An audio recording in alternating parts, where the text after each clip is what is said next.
Hello friends, welcome back to my channel. My name is Ratika Gupta and in today's video we'll discuss the concept of res ipsa loquitur. To begin with, we'll discuss with a general rule. एक ये जो general rule मैं आपको बताऊंगी, this general rule has already been discussed in my previous video on negligence. If you have not watched it yet, उसका link आपको description box में मिल जाएगा. Do watch that video first because this concept in a way or the other is a continuance of that concept only.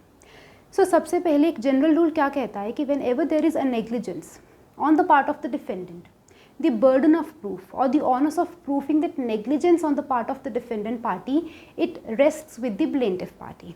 ये हमने already discuss किया है कि plaintiff has to prove negligence on the part of the defendant, which means he has to prove that defendant party owes him a legal duty of care.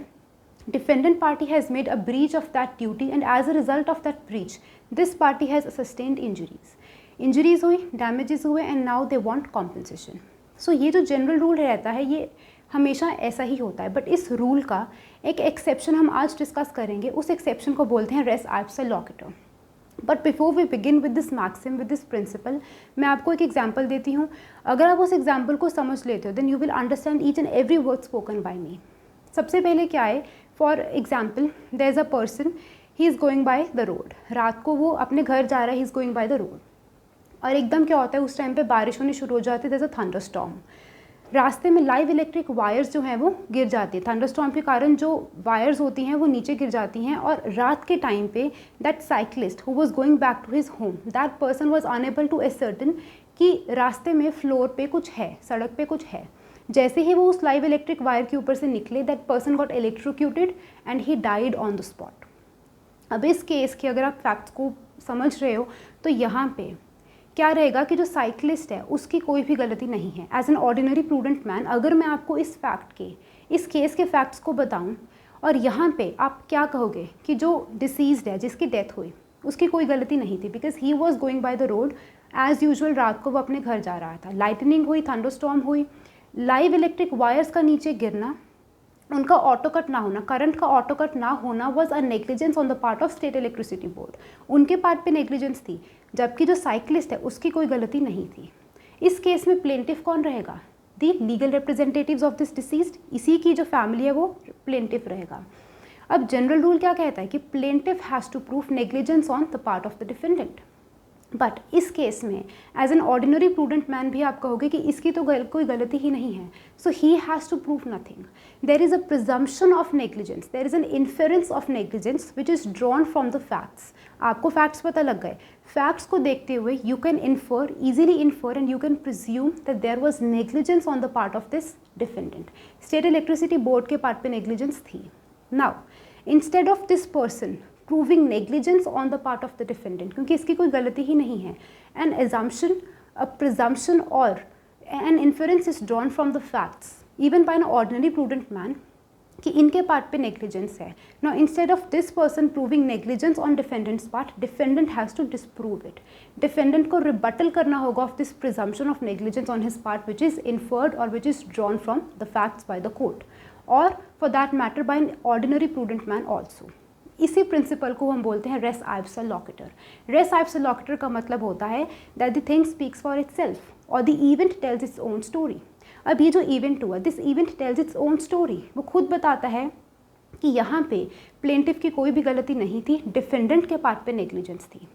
अगर इस case में defendant ये prove कर देते हैं कि हमारे पार्ट पे नेग्लिजेंस नहीं थी, अगर वो रिबटल करेंगे यानी कि दे विल डिसप्रूव इट, तो यहाँ पे वो अपनी लाइबिलिटी से बच सकते हैं. Otherwise they will be held liable for negligence on their part. ठीक है, तो जनरल रूल क्या कहते हैं कि plaintiff has to prove it. लेकिन इस केस में क्या है, plaintiff has to prove nothing because it is already inferred, it is already presumed by the court. Not defendant has to disprove it. Disprove करने के लिए भी हम देखेंगे कि रिबटल किस तरीके से किया जाता है. So this is the concept of res ipsa loquitur. ये res ipsa loquitur is not a rule of law. इसको रूल ऑफ लॉ मत समझना, but it is a rule of evidence. Rule of evidence किस तरीके से है कि ये अपने आप में the entire facts of this case are an evidence in itself. अपने आप में ये एक एविडेंस है कि there was negligence on his part, defendant के पार्ट पे नेग्लिजेंस थी, अपने आप में एक एविडेंस है. इसीलिए रेस आइप्सा लॉकिटर को कहते हैं कि it is not a rule of law but it is a rule of evidence.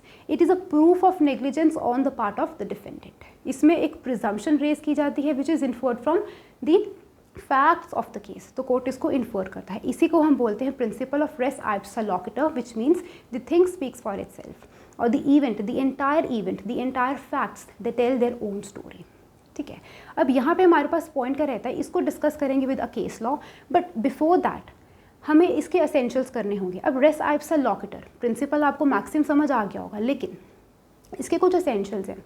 Race ipsa लॉकेटर सिर्फ उन्हीं सिचुएशंस में अप्लाई हो सकता है जहाँ पे if you are able to prove that this accident, यहाँ मतलब आप कह लो प्रूव नहीं, लेकिन हमें यहाँ पे एक अजम्पशन रेज होगी, वो ये होगी कि this accident could not have taken place unless the defendant had been negligent.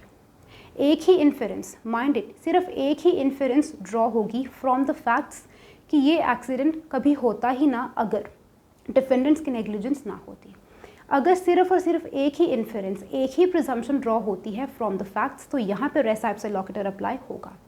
जो हमने एक एग्जाम्पल डिस्कस करी, वहाँ पे सिर्फ एक ही इन्फेरेंस थी कि नेग्लिजेंस थी on the part of state electricity board. अगर उनके पार्ट पे नेग्लिजेंस ना होती, that person might have reached his house safely, वो रात को अपने घर सेफली पहुँच जाते, उनको इलेक्ट्रोक्यूशन ना होती। It was only the negligence, for the negligence on the part of that defendants की इनकी जो है वो डेथ हुई। यानी कि पहला एसेंशियल क्या रहेगा कि there must be only one inference. अगर डिफरेंट इन्फेरेंसेस पॉसिबल हैं तो वहाँ पे this maxim can not be applicable, only one inference that this accident could not have occurred, ये ना होता had the defendant not been negligent. और दूसरा इंपॉर्टेंट पॉइंट ये है कि जो इवेंट हुआ, जो एक्सीडेंट हुआ, that accident must be with in the control of the defendant. अब ये पॉइंट हम नंबरलेस टाइम्स डिस्कस कर चुके हैं कि अगर कोई चीज़ डिफेंडेंट के कंट्रोल के बाहर है, something which is beyond his control, so court will not ask him to guard against fantastic possibilities. Court हमेशा डिफेंडेंट को कहते हैं कि you have to guard against reasonable possibilities. ऐसा कोई इंजरी जो एक ऑर्डिनरी प्रूडेंट मैन को फोर्सिनेबल है, एंटिसिपेटरी है, you have to guard against it, and your failure to do that will make you liable. But अगर आपके कंट्रोल में ही कोई चीज़ नहीं है, if it is something which is beyond your control, then you can not be held liable. तो इस मैक्सिम को अप्लाई करने के लिए दो बहुत इंपॉर्टेंट एसेंशियल्स हैं which we have already discussed.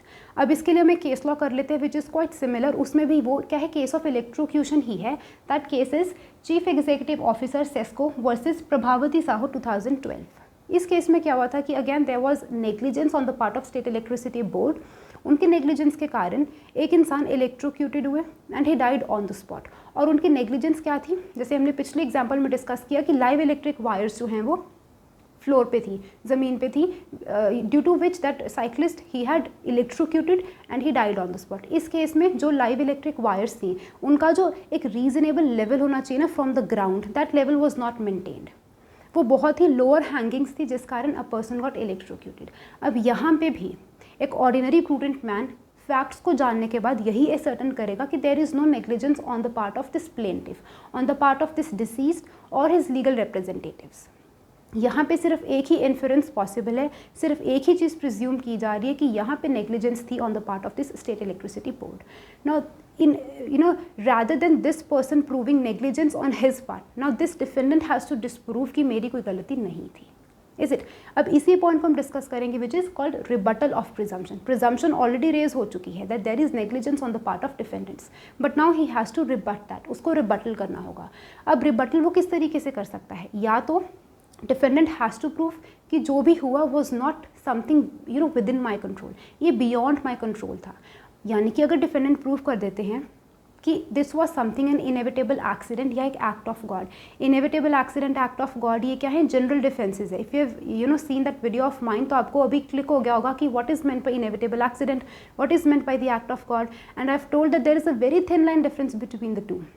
तो डिफेंडेंट को रिबटल के लिए ये बताना होगा कि या तो ही हैज़ टू प्रूव कि जो भी हुआ that was something beyond my control. Since it is beyond my control, I can not be asked to guard against fantastic possibilities. या तो ये एक्ट ऑफ गॉड है या फिर ये इनएविटेबल एक्सीडेंट है which I could not have guarded against, reasonably guarded against. या फिर ही हैज़ टू प्रूव कि preventive measures had been taken, reasonable care had been taken, और preventive measures had been taken in order to avoid this accident from happening. मेरे part पे कोई negligence नहीं थी। Basically ये जो रेस आइप्सा लॉकेटर है, ये एक सीरीज़ है of negligence, it is a proof of negligence. तो अगर ये प्रूफ कर देते हैं कि मेरे पार्ट पे कोई नेग्लिजेंस ही नहीं थी, अगर वो बता देते हैं कि मैंने तो रीजनेबल केयर रखी थी, रीजनेबल केयर का मतलब क्या है, care which is required from N ordinary prudent man. तो अगर वो प्रूव कर देते हैं कि मेरे पार्ट पे रीजनेबल केयर थी और I have taken all the preventive measures which were required, तो वहाँ पे भी उनके पार्ट पे नेग्लिजेंस नहीं होगी। इस पॉइंट को समझाने के लिए, रिबटल को समझाने के लिए, I will give you a case law which is Nagamani versus corporation of Madras 1956। इस केस में क्या था कि एक आयरन पिलर था, all of a sudden for unknown reasons वो आयरन पिलर गिर जाता है। गिरता भी किस पे है? प्लेंटिफ पे। जैसे ही वो हाईवे पे जा रहे हैं वो आयरन पिलर गिरता है on that person plaintiff and he died all of a sudden. उनकी डेथ हो जाती है, इंस्टेंट डेथ हो जाती है। अब जब उस डिसीज्ड के लीगल रिप्रेजेंटेटिव्स ने केस फाइल किया against this corporation, Madras corporation, की इनका जो आयरन पिलर है वो गिर गया and there is a presumption of negligence on their part. तो कोर्ट ने भी कहा कि there is a presumption of negligence on your part, क्योंकि हाईवे पे कोई इंसान जा रहा है, ही कैन नॉट एंटिसिपेट कि ऐसा कुछ होगा, राइट। वो पर्सन ने एक्सपेक्ट नहीं किया था। अब अगर एक all of a sudden iron pillar गिर रहा है तो मैनेजमेंट में प्रॉब्लम है, मैनेजमेंट में डिफेक्ट है। No, there was a presumption of negligence on their part, Madras corporation के पार्ट पे। Now this Madras corporation has to disprove it. Disprove किस तरीके से करेंगे? रिबटल करेंगे ऑफ प्रिजम्पशन। रिबटल के लिए दे ईदर, अब उनके पास दो ऑप्शन है, या तो उन्हें बताना होगा कि this is something which is beyond our control, but it was not something which या तो उनको बताना होगा कि it is something which is beyond my control, या फिर उनको ये बताना होगा कि हमने रीजनेबल केयर रखी थी, I have taken all the preventive measures, required preventive measures, but in spite of that ये एक्सीडेंट जो है वो हो गया। It means अब उसके बाद preventive measures के बाद उनके beyond control हो चुका था। तो यहाँ पे इस केस में वही हुआ, Madras corporation was able to rebut that presumption. किस तरीके से? उन्होंने कहा कि ये आयरन पिलर जो हमने इंस्टॉल करवाया इसका एक ऑर्डिनरी लाइफ स्पैन हमारा जो है वो नॉर्मली 50 ईयर्स का है, but it is only 30 years कि ये यहाँ पे है। तो देर अभी भी 20 साल पड़े हैं उसकी लाइफ स्पैन के। मोरओवर हमने रेगुलर इंस्पेक्शंस करवाई थी और इस एक्सीडेंट के 1 महीना पहले ही एक इंस्पेक्शन होके चुकी थी और उस इंस्पेक्शन में इसकी जो आयरन पिलर की हेल्थ थी इट वॉज क्वाइट हेल्दी, कोई डिफेक्ट नहीं आया। It means they have taken all the reasonable care which was required. Moreover उन्होंने प्रिवेंटिव मेजर्स भी लिए, प्रिवेंटिव मेजर्स के लिए इंस्पेक्शन करवाई, तो रीजनेबल केयर रखी, प्रिवेंटिव मेजर्स रखे। इसके बाद भी अगर कुछ होता है it means it is something beyond their control. तो यहाँ पे दे were able to rebut that presumption. एक बार के लिए प्रिजम्पशन रेज हो गई थी, but defendant has an opportunity to rebut that also, and if they are able to rebut it properly तो उनकी लाइबिलिटी जो है वो अराइज नहीं होती है। Is it? एक लास्ट इंपॉर्टेंट पॉइंट हमारे पास रहता है विच आई ऑलरेडी एक्सप्लेन्ड। वो पॉइंट बहुत ज़्यादा इंपॉर्टेंट है, इसलिए I wish to discuss it again.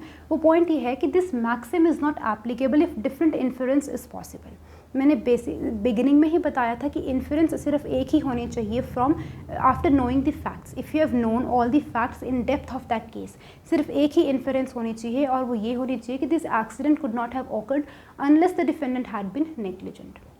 But I will give you a case law.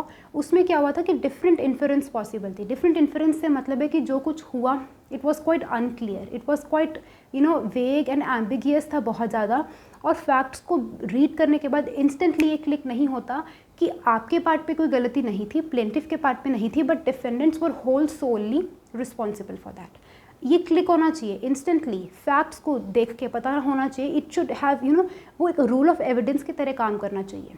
वो फैक्ट्स अपने आप में एक एविडेंस होना चाहिए, बट जब आप ये इन्फर ही नहीं कर पा रहे हो, if you are not able to infer, it means वहाँ पे रेस आइप्सिस लॉकेटर नहीं एप्लीकेबल होगा। ये एक असेंशियल है which we have already discussed. तो उसमें हमारा केस लॉ आता है, it's Wakelin versus London and South Western railway company 1886। इस केस में क्या हुआ था कि by the side of a railway track एक इंसान की डेड बॉडी मिली।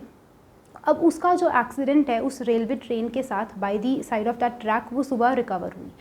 अब यहाँ पे रात के टाइम पे जब एक्सीडेंट हुआ, after knowing the facts, entire facts of this case, jury को ये एसर्टन करना बहुत डिफ़िकल्ट था, यानी कि it was not serving as a rule of evidence. यहाँ पे एसर्टन करना बहुत डिफ़िकल्ट था कि इस बेसिकली जो एक्सीडेंट है उसका रीज़न क्या है। क्या ट्रेन ने इस डिफेंडेंट, क्या ट्रेन एज अ डिफेंडेंट उसने प्लेंटिफ को मारा, या प्लेंटिफ जानबूझ के ट्रेन के सामने आए? कुछ भी हो सकता है, ट्रेन की भी गलती हो सकती है, उसके जो ड्राइवर है उसकी भी गलती हो सकती है, but it can also be possible. एक और इन्फरेंस भी हम, एक और प्रिजम्पशन भी हम रेज कर सकते हैं कि क्या पता डिफेंडेंट ही खुद ट्रेन के आगे आए हों। तो एनीथिंग कैन बी पॉसिबल, कुछ भी हो सकता है। तो जब किसी केस को देखते हुए अब आपको इन्फरेंस एक नहीं बट मल्टीपल इन्फरेंसेस पॉसिबल हों, तो वहाँ पे हम रेस आइप्सिलॉ लॉकेटर नहीं लगा सकते, बिकॉज रेस आइप्सिलॉ लॉकेटर को अप्लाई करने का एक इंपॉर्टेंट असेंशियली क्या है कि वहाँ पे एक ही इन्फेरेंस होनी चाहिए। जैसे इलेक्ट्रोक्यूशन के केसेस में क्या होता है, मोस्टली इन केसेस में ऐसा ही होता है कि जो लाइबिलिटी होती है वो स्टेट इलेक्ट्रिसिटी बोर्ड की रहती है। स्टेट इलेक्ट्रिसिटी बोर्ड अपनी लाइबिलिटी को रिबट कर सकते हैं अगर वो प्रूव कर दें कि हमने इलेक्ट्रिसिटी की ऑटो कट डिवाइसेस को इंस्टॉल किया था या हमारी रेगुलर इंस्पेक्शन होती थी। अगर वो ऐसे कुछ डिफेंसेस को रख के अपने आप को बचा सकते हैं then they are open to do that. Otherwise एक बार के लिए प्रिजम्पशन रेज हो जाती है। इस केस में प्रिजम्पशन रेज नहीं हुई थी। अब ऑब्वियसली एविडेंस को प्रूव करना होगा, बिकॉज कॉन्क्रीट एविडेंस तो नहीं है, रूल ऑफ एविडेंस तो अप्लाई नहीं होगा। Evidence has to be proved in the court of law, is it. तो यहाँ पे हमने डिस्कस किया रेस आइप्सिलॉ लॉकेटर को, इसके कुछ असेंशियल्स को, रिबटल को भी डिस्कस किया, और ये एक बहुत ही इंपॉर्टेंट असेंशियल है जो मैंने लास्ट पॉइंट में डिस्कस किया है। तो ये हमारा कॉन्सेप्ट खत्म होता है। It is a very short and interesting topic, res ipsa loquitur. I hope you have understood it and enjoyed it. Thank you so much guys. Do like, share, comment and subscribe to my channel. Thank you.